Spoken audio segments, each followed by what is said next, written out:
અમારી શાળાનું નામ શ્રી ખાખરાથડ પ્રાથમિક શાળા છે. મારું નામ સામળ રિદ્ધિ છે. મારું નામ પ્રજાપતિ ધ્રુવ છે. અમારી કૃતિનું નામ કચરાનું વ્યવસ્થાપન છે. અમારા કૃતિનો હેતુ કચરાનો નિકાલ અને વીજળી ઉત્પન્ન કરવું. જો સર, અત્યારે તમને ખબર જ છે કે કચરો એ ગંભીર સમસ્યા છે. તમે જ્યાં જુઓ ત્યાં કચરો જ કચરો છે. અને કચરો જેવો કે કાગળ, કાપડ અને પ્લાસ્ટિક કે જે કેટલું નુકસાનકારક છે.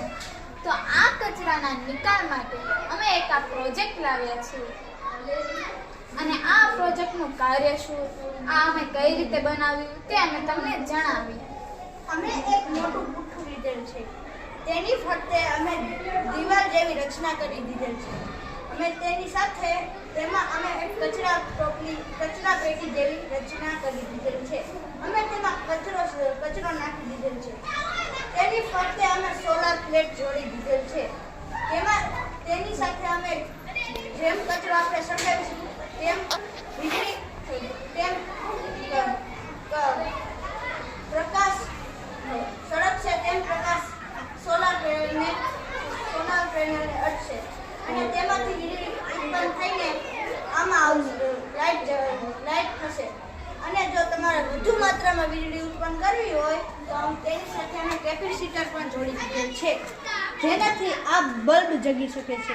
જો આપણે અત્યારે વીજળી નથી જોતી અને જો તમારે પછી જોતી હોય તો અમે તેમાં બેટરી પણ જોડી દીધેલ છે, જેનાથી આપણે કચરો બેટરીનો સંગ્રહ કરી શકાય.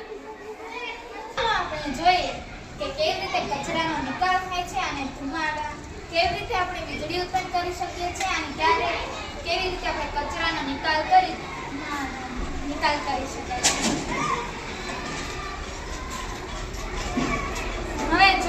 હવે આ કચરો સળગે છે તેમાંથી નીકળતો ધુમાડો આ પાઇપલાઇન દ્વારા આ પંખા જેવી રચના કરેલ છે તેમાં આવે છે.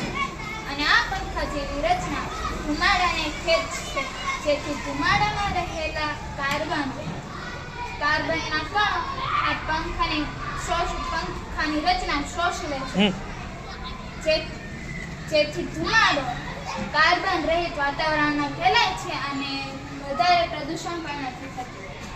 આ મોડેલમાં અમારા એક મોડેલ છે પણ આમાં ઘણા પણ ફાયદા છે. આ મોડેલ જ છે પણ આમાં વસ્તુ ચાર છે. એક, કચરાનો નિકાલ.